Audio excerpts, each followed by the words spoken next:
Bismillahirrahmanirrahim. Assalamualaikum warahmatullahi wabarakatuh.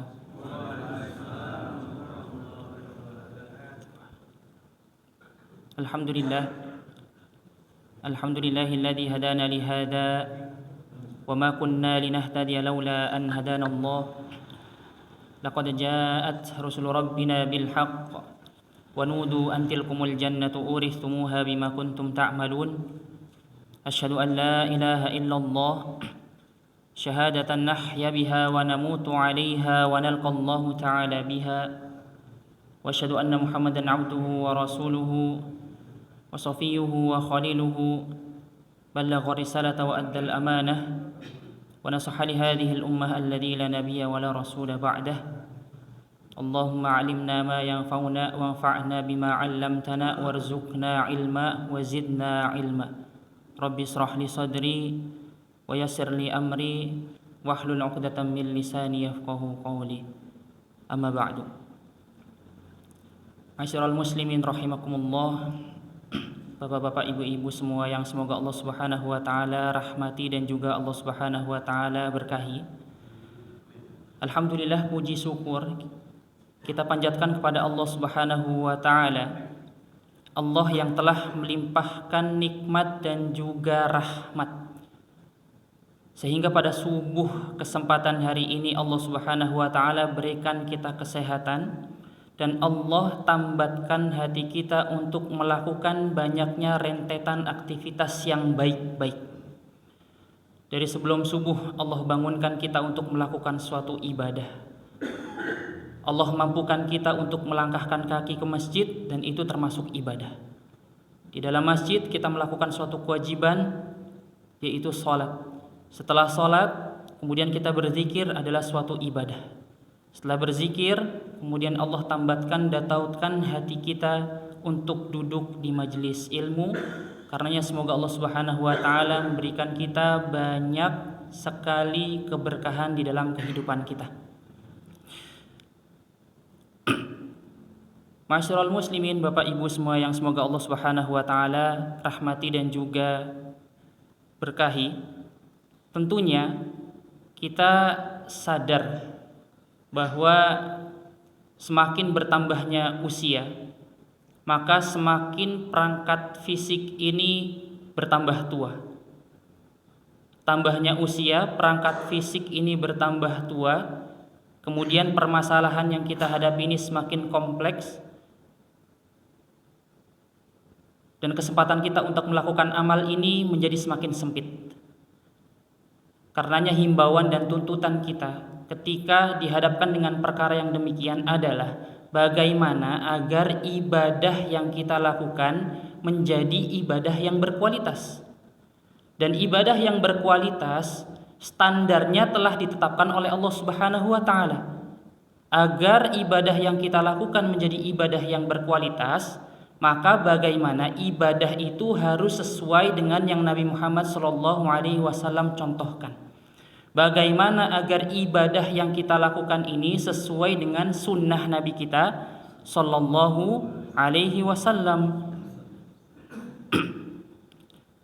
Oleh karenanya menjadi suatu keharusan bagi kita Bapak Ibu semua untuk senantiasa bersemangat mengkaji ilmu, senantiasa bersemangat untuk mendengarkan nasihat, yang mana nasihat terbaik itu bersumber dari kalamullah, yaitu Al-Quran dan juga hadis Nabi Sallallahu Alaihi Wasallam.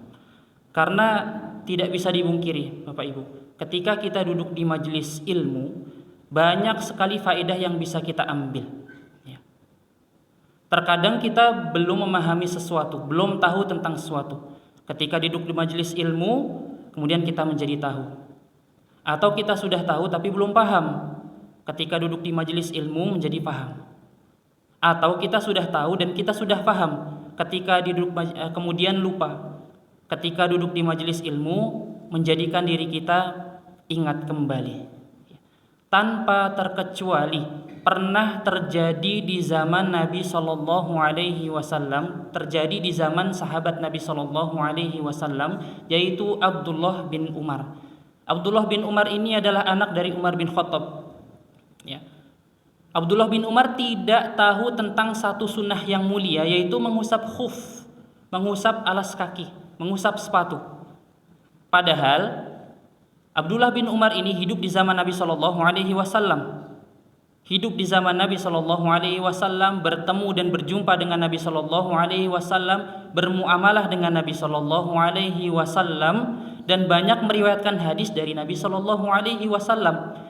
Tapi sampai Nabi Shallallahu Alaihi Wasallam wafat, dia tidak tahu tentang sunnah yang mulia ini, yaitu mengusap khuf. Sampai akhirnya digantikan saat itu khalifahnya Abu Bakar. Sampai Abu Bakar wafat juga nggak tahu tentang sunnah mengusap khuf. Nah, ketika ayahnya naik menjadi khalifah Amirul Mukminin saat itu di tahun yang kedua, barulah Abdullah bin Umar ini tahu tentang sunnah mengusap khuf. Saat itu berada di Irak, kemudian berjumpa dengan Sa'ad bin Abi Waqqas. Melihat Sa'ad bin Abi Waqqas mengusap khuf, kemudian bertanya, apakah yang engkau lakukan ini Nabi SAW mencontohkan? Kemudian Sa'ad bin Abi Waqqas menjawab, kalau nanti kamu pulang ke Madinah, tanyakan tentang perkara ini kepada ayahmu, yaitu Amirul Mukminin Umar bin Khattab. Sepulang ke Madinah kemudian ditanyakan bahwasanya ketika di Irak saya berjumpa dengan Sa'ad bin Abi Waqqas. Sa'ad bin Abi Waqqas melakukan perkara ini seperti ini. Nah, Umar bin Khattab kemudian berkomentar, jikalau engkau melihat Sa'ad bin Abi Waqqas melakukan suatu amalan yang mana amal ini belum kamu ketahui, maka sudah pasti itu dicontohkan oleh Nabi Shallallahu Alaihi Wasallam. Kemudian Nabi mengajarkan, kemudian para sahabat juga mengamalkan. Nah, ini sahabat, Bapak Ibu sekalian, ini sahabat nggak ngerti atau belum tahu tentang sunnah mengusap khuf. Di zaman Nabi nggak tahu, di zaman Abu Bakar nggak tahu, kemudian di zaman Umar barulah tahu. Kita ini adalah orang yang datang setelahnya begitu jauh. Terlalu banyak perkara di dalam agama kita yang mulia ini yang tidak kita ketahui. Karenanya para ulama memberikan wasiat kepada kita untuk senantiasa gemar duduk di majelis ilmu. Karena tidak bisa dipungkiri juga Bapak Ibu, kalau seandainya masjid ini tidak mengadakan majelis ilmu, maka keberkahannya hilang. Ya. Di antara manfaat ketika mengadakan majelis ilmu, maka sabda Nabi Shallallahu Alaihi Wasallam, illa nazalat alaihimus sakinah wa khasyiathumul rahmah wa khaffathumul malaikah wa dzakarahumullahu fi man 'indah. Allah berikan kita ketenangan, Allah turunkan kepada kita rahmat, kemudian Allah jadikan para malaikat itu menjadi pelindung kita dengan membentangkan sayapnya, dan Allah banggakan kita, Allah muliakan kita dengan menyebut nama kita di hadapan para malaikat, yaitu penduduk langit. Jikalau memang esensi dari apa yang disampaikan oleh para asatidz kita tidak kita ketahui atau mungkin belum kita pahami, maka paling tidak semoga Allah Subhanahu wa taala menjadikan kita dan memberikan kita keutamaan-keutamaan ketika duduk di majelis ilmu. Baik, ma'asyiral muslimin, Bapak Ibu sekalian yang semoga Allah Subhanahu wa taala rahmati.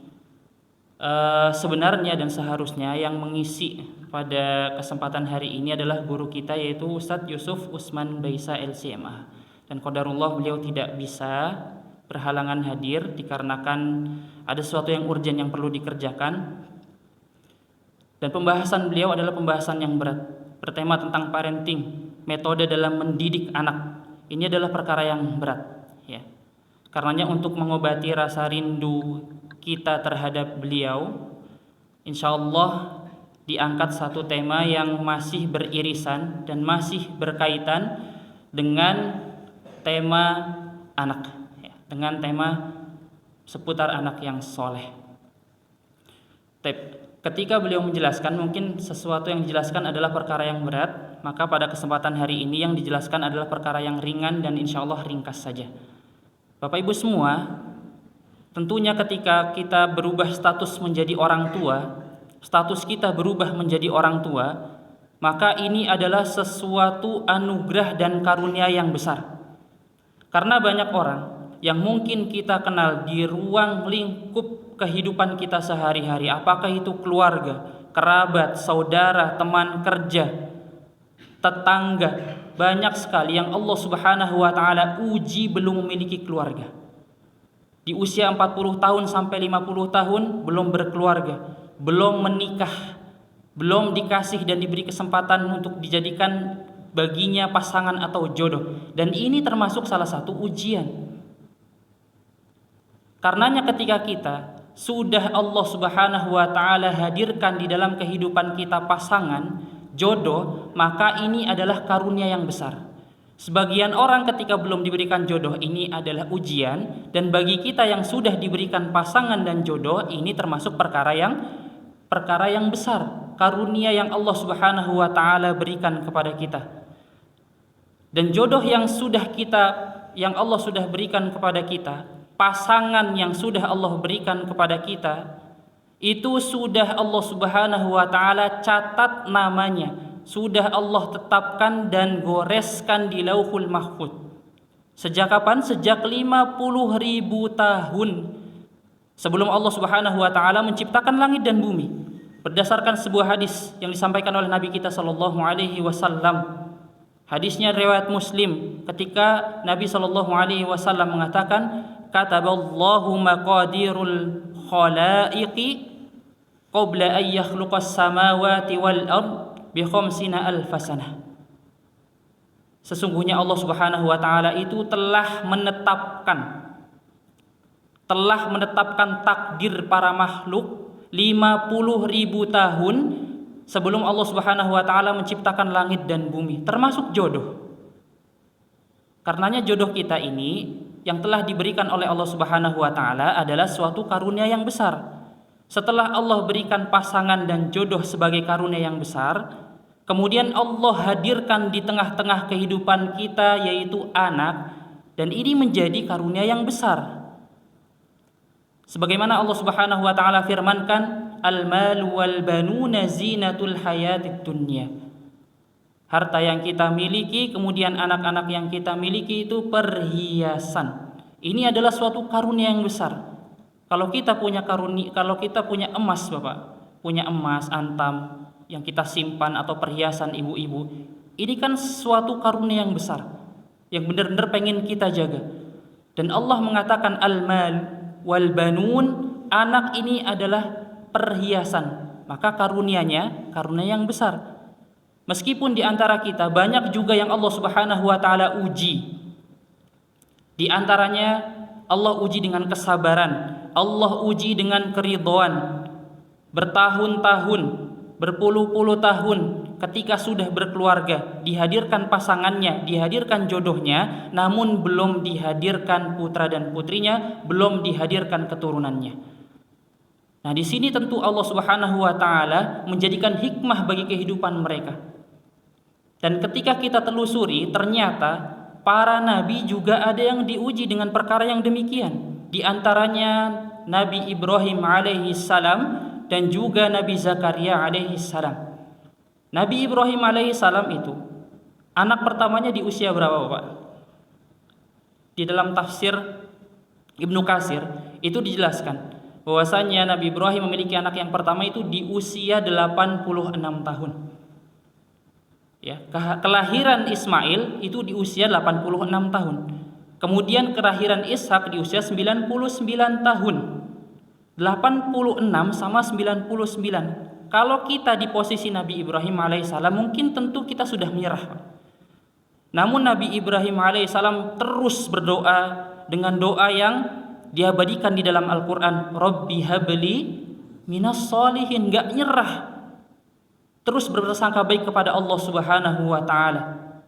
Allah uji 86 anak yang pertama, 99 anak yang kedua, sampai istri Nabi Ibrahim itu berkomentar dalam Al-Quran, qalat ya wailata a'alid wa ana ajuzu wa hadha ba'li shaykha inna hadha la syai'un ajib.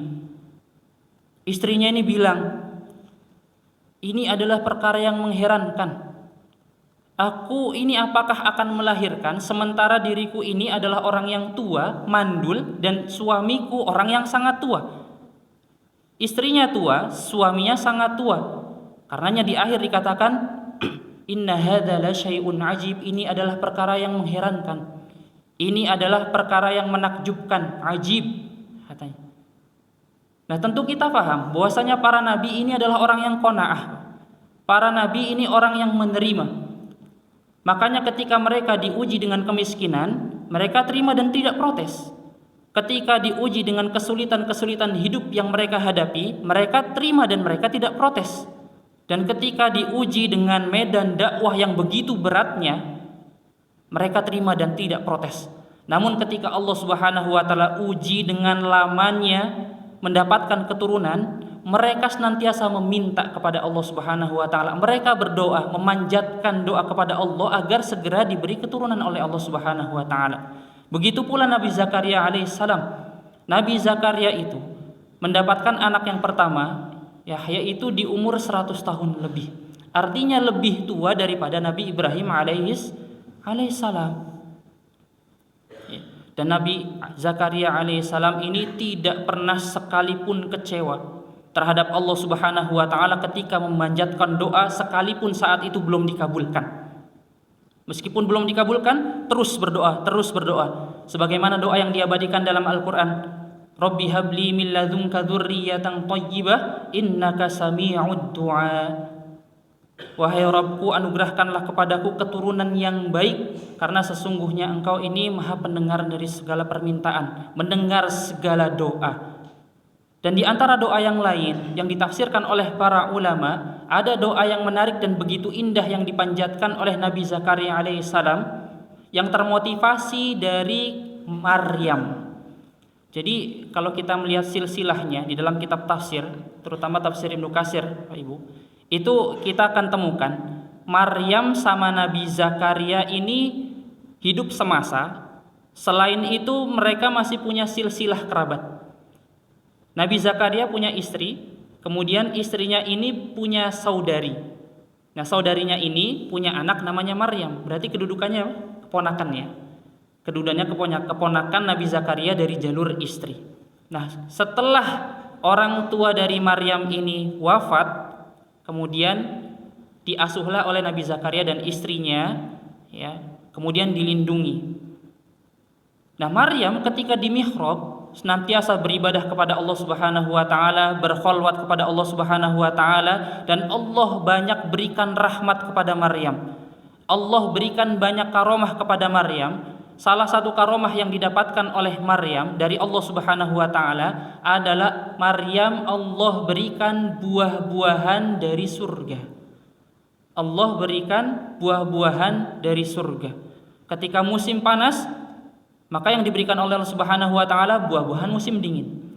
Ketika musim dingin, buah-buahan yang diberikan oleh Allah Subhanahu wa taala kepada Maryam adalah buah-buahan di musim panas, dan tentu ini bukanlah perbuatan manusia. Ini adalah zat yang mampu melakukan semua itu. Ketika menyaksikan ini, Nabi Zakaria merasa Maryam ini mendapat keistimewaan. Allah berikan keistimewaan kepada Maryam. Menyaksikan hal demikian, kemudian termotivasi untuk melakukan satu doa lainnya. Apa doanya? Ya Rabb, ya Allah, jikalau Engkau mampu memberikan Maryam buah-buahan di bukan masanya, bukan waktunya. Di musim panas Engkau berikan buah-buahan musim dingin, di buah-buahan musim dingin Engkau berikan buah-buahan musim panas, maka berikan aku keturunan, berikan aku anak, meskipun bukan pada masanya.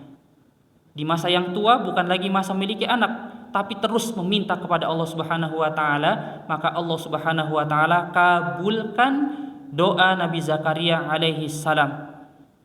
Ma'asyiral muslimin, Bapak Ibu semua, kira-kira di antara kisah Nabi Ibrahim alaihi salam dan juga Nabi Zakaria alaihi salam, kita mendapatkan banyak sekali faedah, dan di antaranya faedah yang paling besar adalah ternyata anak yang dihadirkan di tengah-tengah kehidupan kita itu adalah karunia yang besar. Para nabi itu orang yang qanaah, dengan segala macam ujiannya menerima dan tidak protes.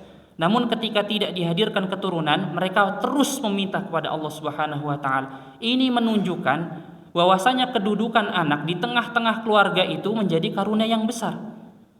Anak yang kita bawa ke masjid ini itu adalah karunia yang besar. Anak yang berada di rumah yang mungkin masih sedang tidur, itu adalah karunia yang besar. Yang kadang nyebelin, kadang nyenengin, ini adalah karunia yang besar. Di awal tadi kita jelaskan bahwasanya pasangan yang Allah tetapkan itu adalah karunia yang besar. Kemudian anak yang dihadirkan di tengah-tengah kehidupan kita dalam keluarga itu adalah karunia yang besar. Karenanya ketika Allah Subhanahu wa taala sudah berikan kepada kita dua karunia yang besar, pasangan kita kemudian anak-anak kita, maka menuntut konsekuensi yang besar. Apa konsekuensi yang besar yang Allah Subhanahu wa taala ingin tuntut kepada kita? Yaitu jadikan anak kita menjadi anak yang soleh. Karenanya tema yang akan diangkat adalah ikhtiar mensolehkan anak itu adalah suatu kewajiban. Ikhtiarnya Pak ya, bukan mensolehkan anaknya. Kalau yang mensolehkan adalah Allah. Ikhtiar mensolehkan anak itu adalah suatu kewajiban. Berdasarkan dalil yang diriwayatkan oleh Sahih Muslim dan juga oleh Sahih Bukhari Muslim, ketika Nabi SAW bersabda, kullu mauludin yuladu ala fitrah. Setiap anak yang terlahir itu sejatinya dalam kondisi yang suci, dalam kondisi yang fitrah, dalam kondisi yang bersih. Kenapa demikian? Karena dikatakan di dalam Quran surat Al-A'raf, ketika masih janin, bayi itu ditanya oleh Allah Subhanahu wa taala. Ditanya, diminta kesaksiannya.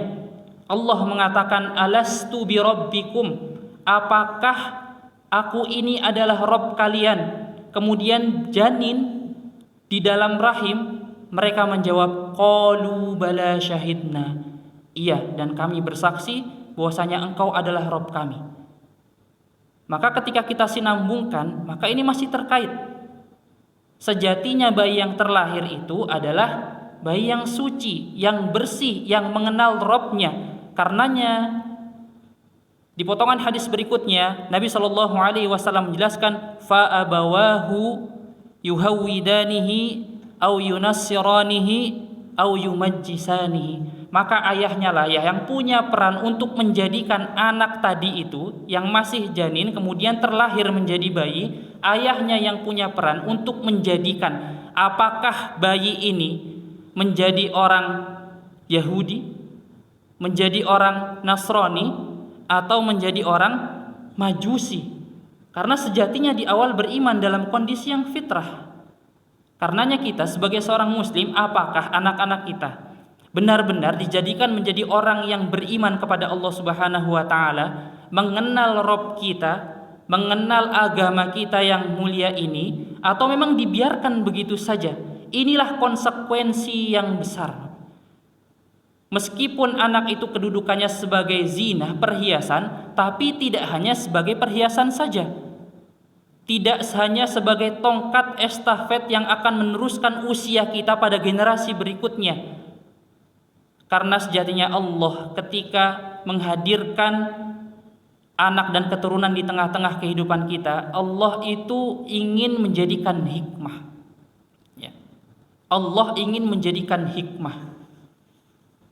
Sebagaimana yang dikatakan oleh Ibnu Qayyim dalam Syifaul Alil fi Masailil Qada wal Qadar, tidak ada sehelai pun daun yang jatuh dari rantingnya sampai dia jatuh ke bumi, benar-benar menempel ke bumi, melainkan Allah Subhanahu wa taala itu jadikan hikmah pada kejadian tersebut. Maka ketika Allah berikan kita keturunan, Allah hadirkan di tengah-tengah kehidupan kita keluarga itu anak, maka Allah ingin memberikan hikmah. Apa hikmahnya? Yaitu Allah ingin kita mendidik mereka itu menjadi orang yang beriman dan menjadi orang yang soleh. Yang ketika mereka sudah soleh, maka kita terpicu untuk menjadi visi dan misi jangka panjang, yaitu visi misi yang sampai kepada akhirat. Ketika anak sudah soleh, maka anak yang soleh ini akan menjadi penolong pada setengah perjalanan kita di akhirat. Kok bisa anak menjadi penolong pada setengah perjalanan kita di akhirat? Kok bisa anak ini menjadi visi dan misi jangka panjang sampai kepada goalsnya, yaitu surganya Allah Subhanahu wa taala? Berdasarkan sebuah hadis, Pak, yang diriwayatkan oleh Ahmad, ya. Hadisnya cukup panjang. Diriwayatkan oleh Ahmad, kemudian diriwayatkan juga dalam riwayat Baihaqi. Ketika Nabi Shallallahu alaihi wasallam bercerita tentang perjalanan seorang hamba yang soleh, yang beriman, kemudian dia adalah orang yang soleh. Nah, hamba yang soleh ini punya tanda atau punya indikasi.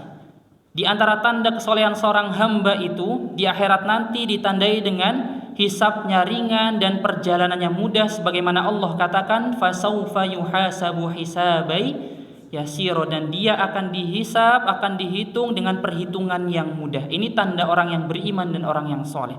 Adapun sebaliknya, orang yang fasik juga punya tanda, punya indikasi. Apa tanda dan indikasinya? Hisabnya lama, perjalanannya panjang, bahkan sampai Allah Subhanahu wa taala debat orang yang fasik ini. Kok bisa sampai didebat oleh Allah Subhanahu wa taala? Dan Ibunda Aisyah radhiyallahu anha memberikan kabar, apabila ada orang yang sudah sampai didebat oleh Allah Subhanahu wa taala, maka orang tersebut akan celaka. Berdasarkan hadis lain diriwayatkan oleh Tirmizi dan juga Muslim, ketika pengakuan seorang yang gugur di medan jihad, orang yang syahid, secara zahir dia ikut berperang, Pak. Secara zahir fisiknya ikut berperang. Namun ketika wafat, kemudian Allah dudukan dia mengaku bahwasannya jihadnya ini untuk Allah Subhanahu wa taala. Namun Allah debat dengan Allah, mengatakan kadzabtah, kamu dusta. Zahirnya sudah melakukan amalan jihad, namun hatinya tidak sinkron dengan zahirnya. Karena apa yang ada dalam hati, dia menginginkan bahwasannya dibilang menjadi seorang yang pemberani. Asumsi itu kemudian sudah didapatkan. Orang-orang ketika mendapatkan dia wafat dalam medan pertempuran, wah si fulan pemberani, si fulan pemberani. Namun Allah bilang kadzabtah, kamu ini enggak karena aku, kamu hanya ingin dibilang sebagai seorang yang pemberani, dan kamu telah mendapatkan asumsi itu, diseret oleh Allah Subhanahu wa taala ke dalam neraka. Zahirnya sudah beramal, tapi hatinya tidak sinkron dengan zahirnya. Maka Allah Subhanahu wa taala debat. Kemudian orang yang kedua di antara orang yang fasik adalah orang yang alim atau orang yang suaranya bagus ketika membaca Quran. Di hadapan Allah dia mengaku bahwasannya ini untuk Allah dan karena Allah. Tapi lagi-lagi Allah Subhanahu wa taala katakan kepadanya kadzabtah, kamu ini dusta. Karena ketika kamu membaca Al-Quran, sejatinya pengen dibilang sebagai qari, orang yang suaranya bagus ketika baca Quran. Dan orang-orang telah memberikan asumsi itu, sehingga Allah Subhanahu wa taala seret ke neraka. Zahirnya dia sudah beramal dengan amalan zahir, perangkat fisik, tapi hatinya menyelisihi, kemudian Allah seret ke neraka. Kemudian yang ketiga, orang yang kaya. Orang yang kaya bersedekah dengan hartanya, berderma dengan hartanya, tapi di hadapan Allah dia bersaksi ini untuk Allah dan karena Allah. Allah debat dengan mengatakan kadzabta, kamu dusta, kamu bohong. Karena sesungguhnya ketika engkau bersedekah ini hanya ingin dibilang sebagai seorang yang dermawan saja, dan dia telah mendapatkan asumsi itu di dunia, sehingga dia diseret oleh Allah Subhanahu wa taala ke dalam neraka. Indikasi orang yang soleh, hisabnya ringan, perjalanannya mudah. Adapun orang yang fasik, hisabnya berat, panjang, bahkan sampai-sampai dia didebat oleh Allah Subhanahu wa taala. Dua orang ini, yang soleh ataupun yang fasik, ini akan sama-sama melewati fase di mana seseorang itu tidak akan mampu mengingat apapun kecuali saat itu yang diingat adalah dirinya sendiri, sebagaimana hadis yang diriwayatkan oleh Ahmad. Salasatul mawatin la yadhkuruna ahadun ahada. Ada 3 kondisi di mana seseorang tidak akan mampu mengingat apapun kecuali saat itu yang diingat adalah dirinya sendiri, yaitu indal mizan, ketika mizan itu ditegakkan, ketika hari timbangan itu ditegakkan, maka pada saat itu seorang tidak akan mampu mengingat apapun kecuali yang diingat adalah dirinya sendiri.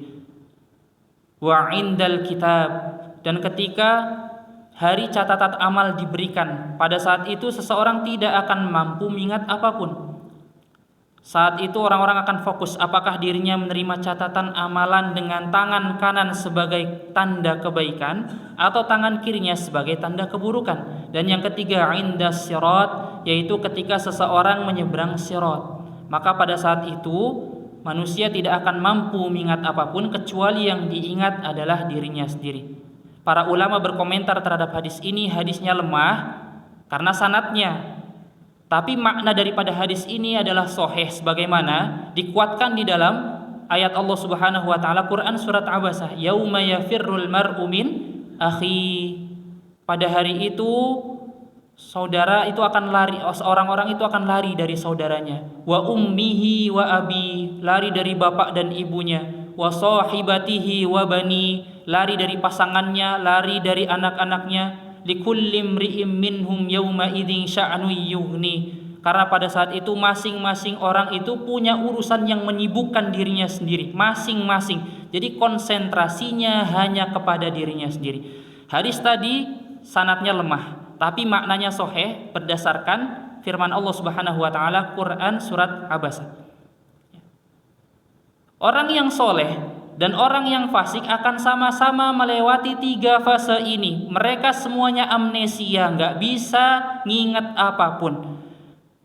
Dan orang yang soleh, sebagaimana tanda dan indikasinya, hisabnya mudah, perjalanannya ringan, sehingga dia sampai terlebih dahulu di hadapan pintu surga.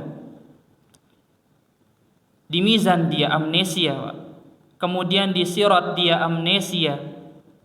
Ketika menerima catatan amalan dia amnesia, nggak bisa ingat apapun. Tibalah di hadapan pintu surga, kemudian dia teringat dengan sesuatu. Dan apa yang diingat di dalam hadis ini, yang diingat adalah kedua orang tuanya. Hadisnya diriwayatkan oleh Ahmad mim ba'di ashabin Nabi sallallahu alaihi wasallam, dari sebagian sahabat Nabi yang meriwayatkan hadis ini. Bukan cuma satu, bukan cuma 2 sahabat, bukan 3, mim ba'di ashabin Nabi. Sebagian sahabat Nabi yang meriwayatkan hadis ini untuk sampai kepada kita. Allah Subhanahu wa taala ketika anak yang soleh ini di hadapan pintu surga, kemudian Allah mengatakan kepadanya, udkhulul jannata. Wahai anak yang soleh, masuklah engkau ke dalam surga. Surga loh Pak. Ini adalah goals kita, visi dan misi jangka panjang untuk mendapatkan goals itu, yaitu surga. Anak yang soleh ini ketika hendak dimasukkan ke dalam surga, apa katanya? Ya Allah, lan nadkhulal jannata hatta ya'tiya abauna wa ummahatuna. Ya Allah, aku tidak akan masuk surga terlebih dahulu sebelum aku berjumpa dan aku bertemu dengan kedua orang tuaku, ayahku, kemudian ibuku. Surga ini adalah tempat di mana muara kenikmatan. Sebagaimana Allah Subhanahu wa taala ketika mensifati surga, Nabi mengatakan ma la ainun ra'at wala udunun sami'at wala khatara ala qalbi basharin. Surga itu adalah sebuah tempat yang penuh dengan kenikmatan, yang mana kenikmatannya ini tidak akan pernah terjangkau oleh pandangan mata manusia. Kalaulah kita pernah liburan, pernah healing Bapak Ibu, ke pantai ataupun ke pegunungan melihat perkara-perkara yang indah, maka apapun yang pernah kita lihat oleh pandangan mata kita, atau ketika melihat wallpaper, melihat apapun yang indah-indah, maka surga itu kenikmatannya jauh lebih nikmat daripada apa yang dipandang oleh mata kita. Dan surga itu ketika apa yang kita dengar, surga seperti ini, maka sejatinya ketika kita menyaksikan surga yang sesungguhnya itu jauh lebih nikmat daripada apa yang kita dengar. Wala khatara ala qalbi basharin, dan surga itu tidak akan pernah terjangkau oleh bayangan kita, oleh khayalan. Seindah apapun sesuatu yang kita khayalkan dan kita bayangkan pada saat ini, itu tidak akan pernah menjangkau kenikmatan dan keindahan surga. Allah sifati seperti itu. Ini tempat bermuaranya segala macam kenikmatan, dan itu adalah goals kita. Anak yang soleh ini enggak mau. Dan surga ini berbeda sama dunia. Adapun dunia ini visi misinya jangka pendek, selain jangka pendek juga dia tidak akan pernah habis. Visi misinya nggak sampai ke akhirat, tapi nggak pernah habis visi misinya. Kalaulah Bapak Ibu kita punya rumah satu aja dulu, punya rumah satu. Kemudian Allah mudahkan rezeki kita, adakah kemungkinan untuk punya rumah yang kedua? Ada. Ketika sudah mudah lagi, apakah ada kemungkinan untuk menambah rumah yang ketiga? Ada. Begitu pula dengan mobil. Udah punya satu, pengen yang kedua. Udah punya dua, pengen yang ketiga. Begitu pula dengan usaha yang kita miliki. Berjalan satu, berkembang, pengen buka cabang yang kedua. Sudah bercabang dua, pengen buka cabang yang ketiga. Dapur MBG punya satu, apakah cukup? Enggak. 7, masih buka yang ke-8, buka yang ke-9. Inilah dunia, tidak akan pernah selesai. Visi misinya jangka pendek, tapi tidak akan pernah selesai. Pasangan kita, istri, satu, perbanyak anaknya, jadikan anak yang soleh. Perbanyak anaknya, tapi jadikan mereka menjadi anak yang soleh. Dunia ini visi misi jangka pendek dan tidak akan pernah selesai. Adapun surga ini tempat muara segala kenikmatan, dan itulah goals kita nanti di akhirat, untuk mendapatkan surga dan kenikmatan melihat wajah Allah Subhanahu wa taala. Anak yang soleh tadi, ketika dikatakan kepadanya udkhulul jannata, masuklah engkau ke dalam surga, maka anak yang soleh ini menolak dengan mengatakan lan nadkhulal jannata hatta ya'tiya abauna wa ummahatuna. Dia menolak untuk yang kedua kali. Dan Allah sibak sedikit tentang kenikmatan surga sebagaimana dalil-dalil yang ada di dalam Quran. Innal muttaqina mafaza, innalil muttaqina mafaza, hadaiqa wa a'naba. Di surga itu ada kebun-kebun yang isinya anggur, wa kawa'iba atsroba. Ada bidadari-bidadari yang bermata jeli, atau dalam sebagian terjemah ini di dalam terjemah ini montok, Pak. Iya, montok. Coba nanti dibaca di Quran surat An-Naba ayat-ayat akhir dari ayat 31 sampai ayat 40 itu. Di sebagian terjemah dikatakan montok. Wa kawa'iba atsroba, bidadari yang bermata jeli, kemudian seumuran, seusia sebaya. Wa ka'sang dihaqo, dan gelas-gelas yang terisi dengan minuman penuh. La yasma'una fiha lagwan wala kidzaba, di dalamnya kita tidak akan mendengar perkara yang sia-sia dan perkara dusta. Di dalam ayat-ayat lain banyak dikatakan mengalir di dalamnya sungai-sungai, dipan-dipan, mereka saling bercengkrama. Ini surga. Dihadapkan dengan pemandangan surga, namun anak yang soleh tadi tetap nggak mau masuk, dia tetap mau nunggu orang tuanya. Akhirnya Allah Subhanahu wa taala berikan kepada anak yang soleh ini izin untuk memberikan syafaat kepada kedua orang tuanya. Orang tuanya yang hisabnya masih panjang, perjalanannya masih banyak, masih berat, kemudian Allah Subhanahu wa taala peringan, ya. Karena di antara agama kita yang mulia, di dalam agama kita yang mulia ini kita mengenal istilah syafaat.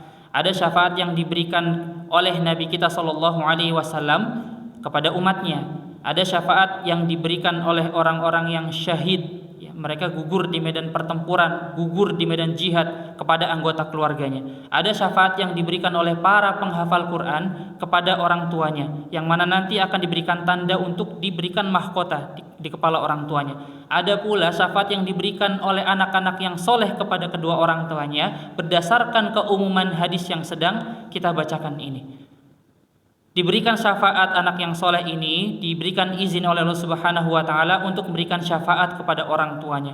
Orang tuanya yang hisabnya masih panjang, perjalanannya masih lama, Allah Subhanahu wa taala ringankan hisabnya. Allah mudahkan perjalanannya sampai mereka berjumpa dan mereka bertemu di hadapan pintu surga. Dan ketika mereka bertemu di hadapan pintu surga, Allah mengatakan kepada mereka, udkhulul jannata antum wa abaukum. Masuklah wahai anak soleh kamu beserta kedua orang tuamu, ayahmu dan juga ibumu. Inilah hikmah ketika Allah hadirkan kepada kita anak-anak, maka ada sesuatu yang menjadi konsekuensi. Apa konsekuensinya? Jadikan mereka menjadi soleh, Yang mana ketika sudah mereka menjadi soleh, maka visi misi kita yang jangka panjang itu akan sampai kepada goals, yaitu surga. Yang mana setengah perjalanan kita yang berat ini akan diperingan oleh anak yang soleh. Sebagaimana anak-anak itu yang memperingan kehidupan dunianya siapa, Pak? Orang tuanya. Orang tuanya yang memperingan setengah perjalanan kehidupan dunianya. Ketika mulai lahir, Masya Allah, saya punya bayi 4 bulan itu, mungkin kita akan selalu ingat kita ngapain aja. Gendong-gendong, ganti popok, sayang sedemikian rupa. Tapi anak apakah ingat pada seusia itu? Tidak ingat, Pak. Tapi kita selalu ingat. Ya. Ketika mereka tumbuh dewasa, tetap peran orang tua ada. Bahkan sampai mereka menikah, kita menikah, orang tua kita masih berperan tuh. Sampai punya anak, orang tua kita masih direpotin. Setengah perjalanan kehidupan kita ketika di dunia itu orang tua yang memudahkan, dan nanti setengah perjalanan kita di akhirat itu anak yang hendaknya memudahkan. Karena para ulama mengatakan di antaranya banyaknya keutamaan-keutamaan yang dimiliki oleh seorang anak itu, maka sifatnya hanya sebagai kebanggaan saja. Sebagaimana tafsir dari kata al-mal wal banuna zinah. Zinah ini perhiasan. Fungsi dari perhiasan berarti kan untuk dipakai, untuk diperlihatkan, untuk dibanggakan. Makanya sebagian besar para ulama mengatakan ketika menafsirkan kata zina, maka anak itu ketika memiliki banyaknya keutamaan, ini sifatnya hanya kebanggaan saja. Ketika terlahir, kemudian kita dapati bayinya Masya Allah putih, bersih, kemudian gemoy, cantik, ganteng. Orang-orang kemudian komentar Masya Allah, lucunya, sehatnya. Itu kita bangga loh. Kita bangga. Ketika tumbuh menjadi remaja, dia kemudian belajar mendapatkan prestasi, olimpiade ini, olimpiade itu, mendapatkan piala ini, mendapatkan piala itu. Kita bangga. Kita akan bilang ke tetangga, anak saya seperti ini. Ibu-ibu ke teman arisannya juga sama, akan cerita anak saya seperti ini, anak saya seperti ini. Ketika mereka sudah bekerja, mendapatkan pekerjaan yang bagus, gajinya lumayan, kita juga bangga, kita senang. Jadi segala macam keutamaan yang ada pada diri anak, ini sifatnya hanya kebanggaan saja. Namun para ulama mengatakan, ketika anak itu menjadi anak yang soleh, maka levelnya itu bukan hanya sekedar bangga. Levelnya itu di atasnya yaitu kita menjadi tenang. Ketika mendapatkan anak di sepertiga malam kemudian terbangun. Di dalam doanya mendoakan kita, Rabbighfirli wa liwalidayya warhamhuma kama rabbayana shaghira. Bangga atau tenang, Pak? Ya, tenang. Gak mungkin kita ceritain ke orang-orang tuh. Kita akan simpan dengan haru, kemudian kita tahu bahwasanya anak itu peduli dengan kita dan dia adalah anak yang soleh. Ketika dalam sepertiga malamnya mendoakan nama kita, kita disertakan dalam doanya. Kemudian dalam sholat-sholat 5 waktunya disertakan nama-nama kita. Ini levelnya sudah mencapai level ketenangan dan ini menjadi suatu yang haru. Ilustrasi sederhananya begini Bapak, kalaulah kita punya 2 anak, dua-duanya laki-laki. Kemudian dua-duanya mendapatkan beasiswa, yang satu ke Amerika, yang satu ke Madinah. Kira-kira kepada keduanya kita bangga? Bangga, kita ceritakan kemana-mana tuh. Masya Allah, kita akan cerita tuh. Yang satu di mana Pak anaknya? Di Amerika. Yang satu di mana? Di Madinah. Dua-duanya bangga. Tapi pertanyaan sederhana, kira-kira mana yang membuat kita lebih tenang di dalam hati? Yang ke Amerika atau yang ke Madinah? Yang ke Madinah. Itulah fitrah hati kita. Kita itu memiliki kecondongan anak kita itu dekat kepada agamanya dan dekat kepada Robnya. Makanya inilah tugas kita sebagai seorang tua adalah bagaimana orientasi terhadap pendidikan mereka itu yang paling pertama. Bukan hanya, ini yang paling pertama adalah menjadikan mereka itu menjadi anak yang soleh. Anak yang soleh. Baru setelahnya ditopang dengan anak yang pintar, yang cerdas, yang berprestasi, yang punya skill untuk menopang masa hidupnya.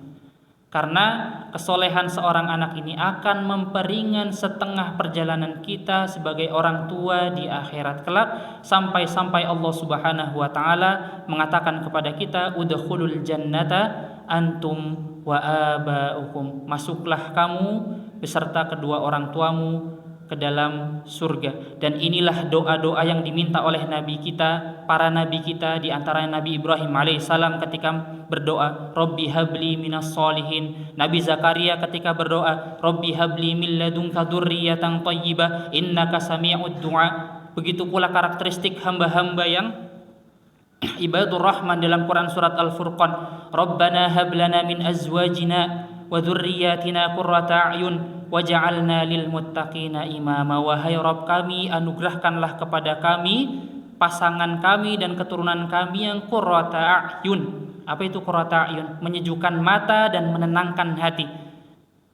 Kemudian ditafsirkan oleh para ulama, di antaranya Imam At-Tabari, kemudian dikutip lagi oleh Ibnu Rajab ketika mengatakan kata qurrata a'yun.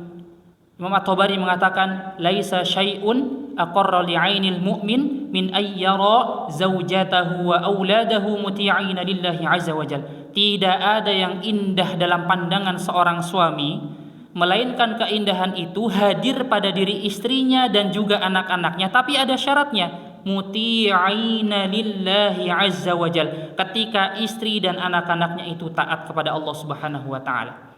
Ketika istri dan anak-anaknya taat, maka yang paling indah dalam pandangan kita bapak-bapak yaitu istri dan anaknya.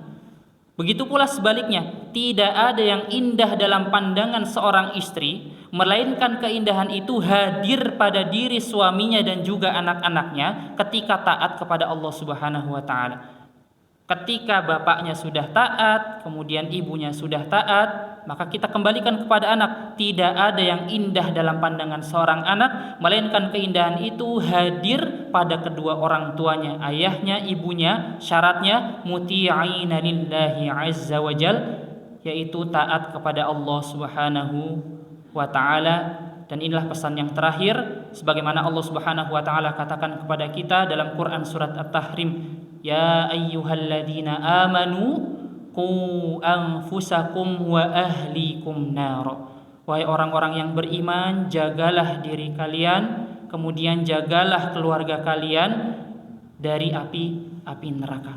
Ya, karena api neraka ini siksanya pedih, makanya rasa sayang, rasa cinta yang dibina ketika di dunia ini jangan hanya sekedar bersifat kesenangan saja.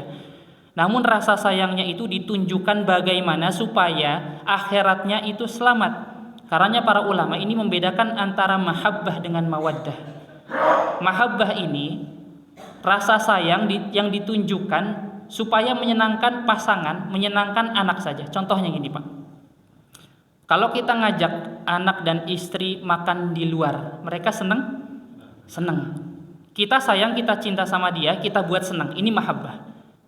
Ya, kita belikan dia oleh-oleh, kita belikan dia hadiah, istri kita belikan tas, anak kita belikan handphone. Ini menimbulkan rasa senang di dalam diri mereka. Ini namanya mahabbah. Adapun mawaddah ini rasa cinta, rasa sayang kita ini ditunjukkan untuk menyelamatkan akhiratnya. Contoh, ketika istri pengen keluar, kemudian kita suruh pakai hijab yang menutup aurat, hijab syar'i. Ini mahabbah atau mawaddah?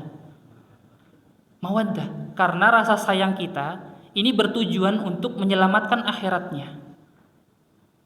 Ada anak ya lagi lari-larian, kemudian kita panggil, kita suruh ngaji, anak kita suruh ngaji. Ini mahabbah, mawaddah? Mawaddah, karena berfungsi untuk menyelamatkan akhiratnya. Kemudian sepertiga malam, ketika kita bisikan ke anak dan istri, ya bisikan kepada mereka, kita bangunkan, minta tahajud bareng, kemudian doa bareng, zikir bareng, zikir bersama-sama. Ini yang dimaksud dengan mawaddah. Jadi mahabbah ini sekedar rasa sayang yang ditunjukkan untuk menyenangkan pasangan dan anak. Adapun mawaddah ini rasa sayang dan cinta yang ditunjukkan untuk menyelamatkan istri dan anak di akhirat kelak. Semoga Allah Subhanahu wa taala menjadikan kita menjadi orang tua yang punya konsentrasi. Bagaimana orientasi pendidikan yang paling utama itu adalah menjadikan anak-anak kita menjadi anak yang soleh, atau sebaliknya. Semoga kita menjadi anak-anak yang soleh yang kelak akan menyelamatkan setengah perjalanan kedua orang tua kita di akhirat kelak. Wassallallahu ala nabiyyina Muhammadin wa ala alihi wa sahbihi ajma'in wa akhiru da'wana alhamdulillahi rabbil alamin.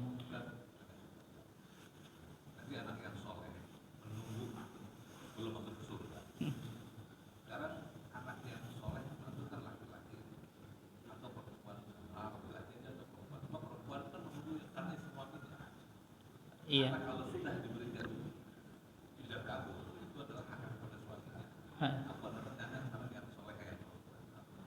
Iya.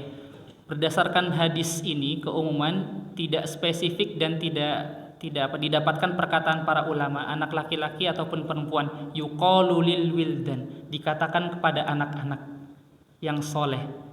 Makanya sebagian ulama juga mengatakan terhadap hadis ini bukan hanya anak yang soleh, tapi anak yang diwafatkan dalam masa balita, di dalam penjabarannya. Ketika balita ini sebagai tabungan maksudnya. Kalau memang anak kita punya anak kemudian diwafatkan dalam kondisi balita belum balik, nanti sebagai tabungan yang menanti kita di hadapan pintu surga. Sebagian ulama termasuk Syekh Utsaimin mengatakan bahwasanya ini adalah anak yang beriman kemudian dia mengimbangi keimanannya dengan kesolehan, termasuk Syekh Utsaimin. Makanya kita bawakan hadis ini sebagai motivasi bahwasanya kesolehan seorang anak ini sebenarnya berdampak kepada perjalanan orang tua di akhirat kelak. Tapi tidak dijelaskan apakah perempuan atau laki-laki karena ini keumumannya yuqalu lil wildan. Barakallahu fiik. Cukup ya. Tapi mohon maaf atas banyaknya kesalahan dan mohon maaf atas banyaknya penyampaian yang keliru. Ya, karena saya menyampaikan ini dalam kondisi yang deg-degan Pak sebenarnya. Ya, permintaan Ustadz Satori. Bukan ya agak deg-degan kemudian masih belum terbiasa. Syukron jazakumullahu khairan. Kita cukupkan dan kita akhiri dengan doa kafaratul majlis. Subhanakallahumma bihamdika asyhadu an la ilaha illa anta astaghfiruka wa atubu ilaik. Wassalamualaikum warahmatullahi wabarakatuh.